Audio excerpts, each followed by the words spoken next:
To bring my baby safely into this world, I made the resolute decision to imprison myself inside a tree hollow, beginning a 6-month confinement. The moment I sealed the entrance shut with mud, I knew my days of open skies were over. Those magnificent flight feathers that once carried me soaring through the blue. From now on, I'd have to pluck them out one by one to build my child's bed. I'm a female great hornbill. Humans gave us the name lovebirds. But what do they know? Behind this seemingly glamorous crown lies far more than simple romance. It conceals a series of life or death gambles. Half a month ago, my mate performed his courtship ritual for me at the entrance of a bat cave. He caught a bat and offered it to me. I understood this wasn't just proof of his ability to provide, but his earnest proposal. When I accepted that bat carrying his scent, our marriage became official. His dowry was the bat. My vow was trust. Right then and there, we signed a contract pledging our very lives, till death do us part.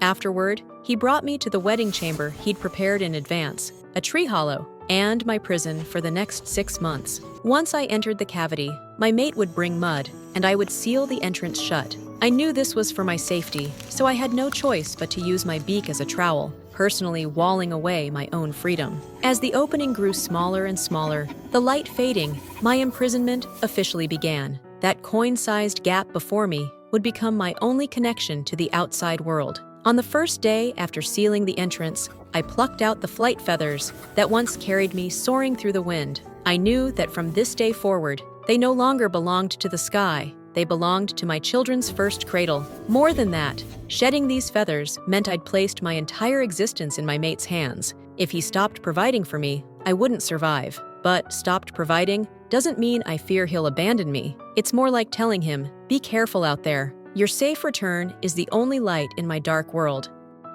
From what we know, every male great hornbill makes over 2,000 trips during breeding season, delivering more than 20,000 pieces of food to his mate. But even so, there are times when I get tired of the same diet. Like this one day, my mate arrived with food as usual, but this time, I tested him. I pushed the fruit he brought back out through the opening. What I didn't expect was that he didn't hesitate for a second. He turned and flew deep into the rainforest. Soon enough, his silhouette appeared at the entrance again, and this time, he offered me my favorite berries. This showed me he'd read the hidden meaning behind my rejection, saw through my longing for familiar comfort in this endless solitude. He could have ignored my pointless little test and kept efficiently delivering the easier-to-find food.